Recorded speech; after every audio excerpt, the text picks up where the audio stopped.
welcome to It's a Frankly Hairy podcast. I'm your host, Frank Weber. I'm so glad that you could drop in and join me here in the forest once again this week. Some of you will like the fact that I don't really have as much to say this week, especially considering the last 2 weeks. It may be a blessing for you here. Life just didn't present me a whole lot to really talk about that could be uplifting and somewhat funny, although I hope you enjoy these last 2 weeks. I know they were perhaps either aggravating or controversial, or maybe they were sort of deep in some way, but I hope you enjoyed them. Hopefully you learned something from them. I think I am going to start off by talking again about the weather, because there's so much that happens here in the Texas Panhandle that is worth telling a story about regarding the weather. We're now into March, which means the winds tend to kick up a great deal. And I know that's true for a lot of places, but these last couple of days have been really something else. Yesterday we had a lot of high winds, a lot of dust kick up. Some people think that reminds them or makes them think about the apocalypse. Now, I don't know for sure if there's going to be high winds and a dust storm at the apocalypse. Maybe there will be. But we usually see that here every so often, especially when it's been really dry. And then this morning, I wake up and there's snow and rain mix falling, and a pretty decent amount of moisture. I mean, nothing overall too heavy or anything like that. But so it's obviously cooled off quite a bit. And then you have the winds are still here. And while I was sitting at my dining room table doing homework, I saw my neighbor across the street, a tree fell into their yard, thankfully not on their house. But I basically witnessed that because we had a huge straight line wind there, and supposed to be pretty windy the rest of the day. This weather's crazy, though. I'm trying to get my house fixed here on one section on the outside, and they can't work when it's raining and super windy or too cold or anything like that. And so adds fuel to the fire as far as moving away from here in the next 2 to 3 years. But the reality is every place in the world has severe weather of some kind at some point during the year.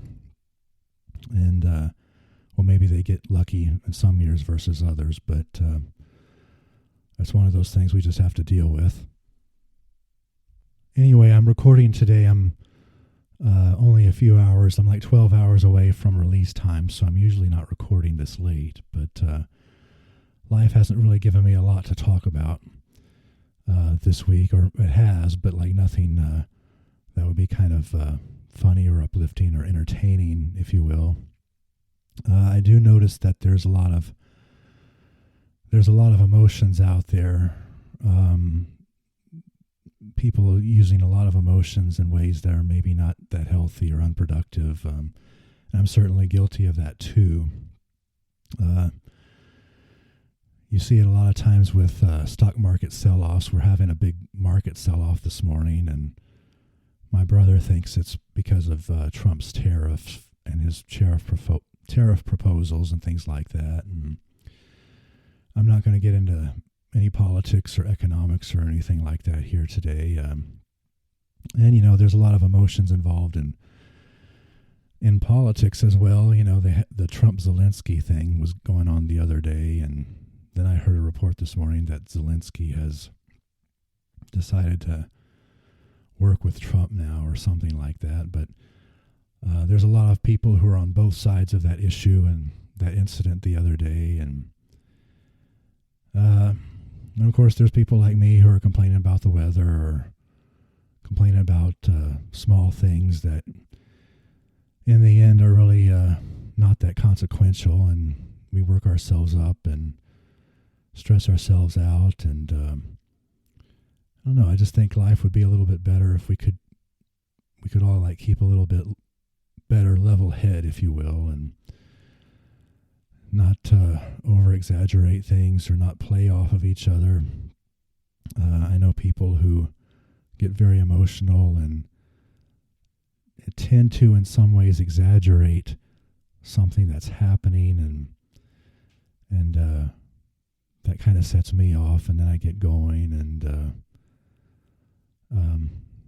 anyway, I just hope we could all learn how to keep a more even keel, I think, as the old saying goes. We only have one life, and I think we can keep it. I think we can make it longer by trying to keep a level head. That's not to say, of course, there's not serious stuff that's going on in our lives or the world. But anyway, I just like to talk about things sometimes in general terms about how we can make life and society, our American culture, Western culture, anybody's culture, better by just keeping things in perspective. I think is another cliche that a lot of people use a lot of. Anyway, I don't really have too much more out there. I do want to say something. Last week on Wednesday, I think it was Wednesday, I'm a big pop culture guy and kind of a movie and TV show buff. I do talk about those from time to time, and I was very saddened to hear about the passing of legendary and very versatile actor Gene Hackman, who was 95 and had not been in any movies lately. I think he had gone ahead and started writing books and basically was retired from acting. Apparently he and his lovely wife and dog were found dead in their home in Santa Fe. He was 95 and she was 65, and so obviously they both did pretty well there.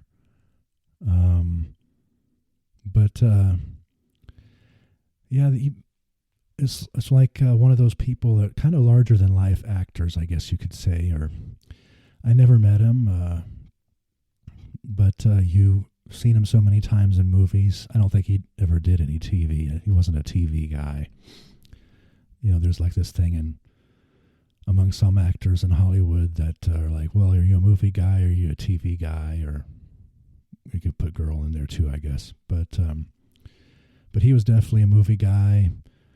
I don't know how many Oscars he won.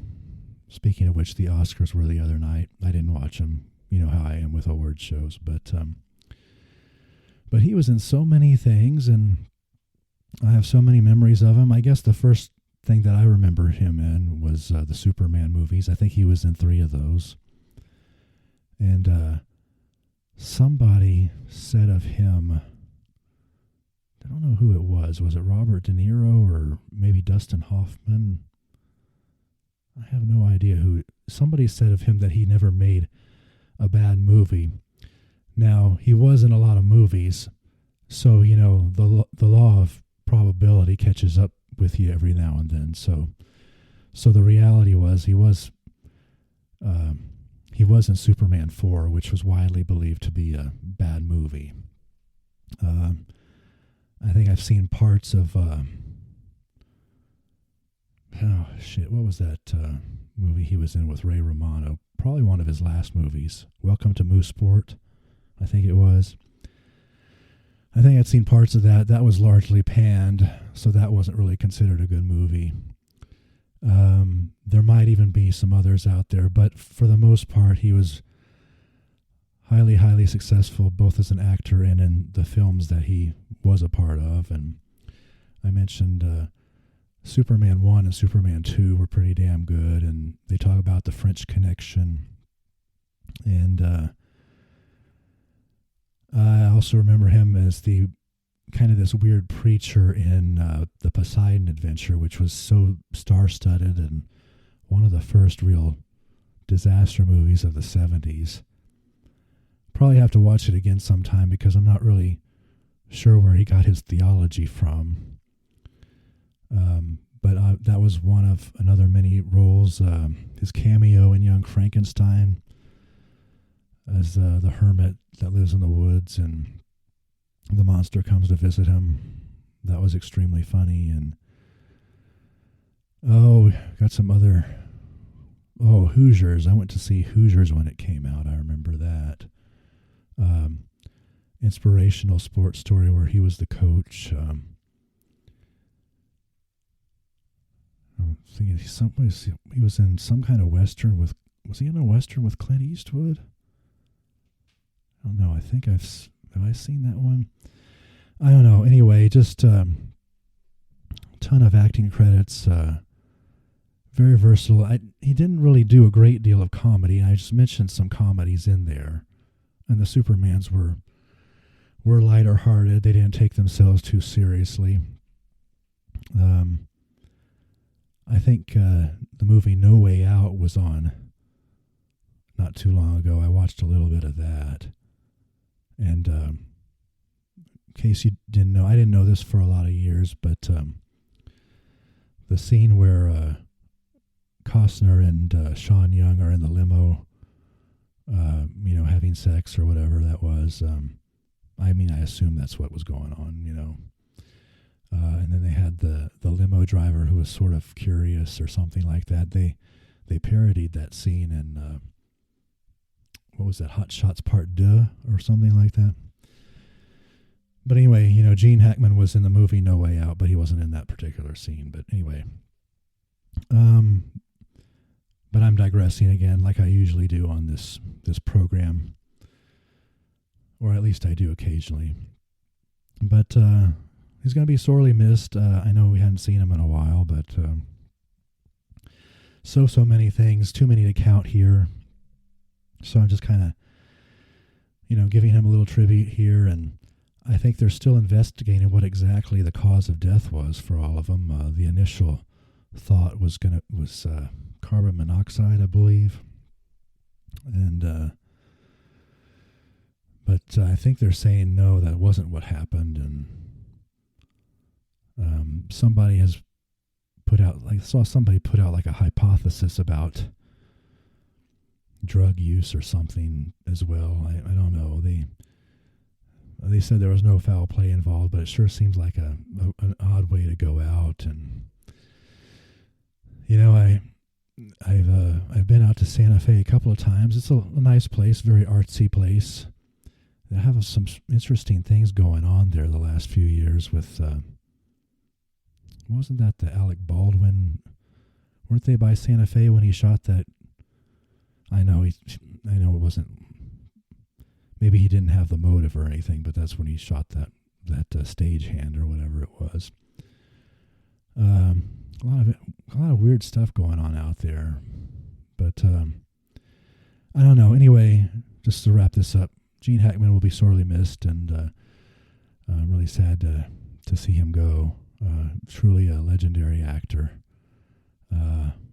I assume they paid tribute to him at the Oscars. I had no idea because, award shows are just a lot of self-aggrandizement, really. But anyway, rest in peace, Gene, and wife and dog. I believe his wife was a classical piano player, 30 years his junior. So that's interesting for a lot of guys, if you know what I mean. Yeah, I don't know. I hate to see people go out that way.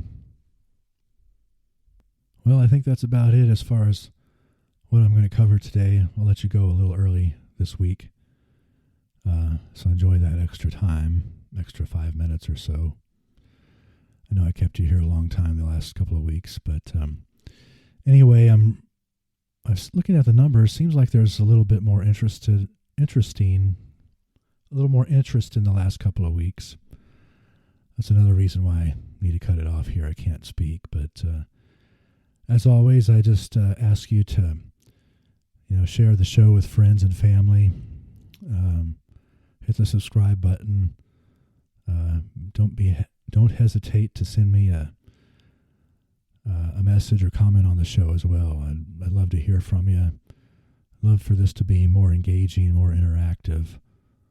I'm still thinking about ways to take the show in the future, and I know it's kind of a long process, but I think I think we'll get there. But until next week, this is your host, Frank Weber, from It's a Frankly Hairy podcast, and I'm signing off from the forest. Have a great week. We'll see you then. Thanks. I love you. Bye.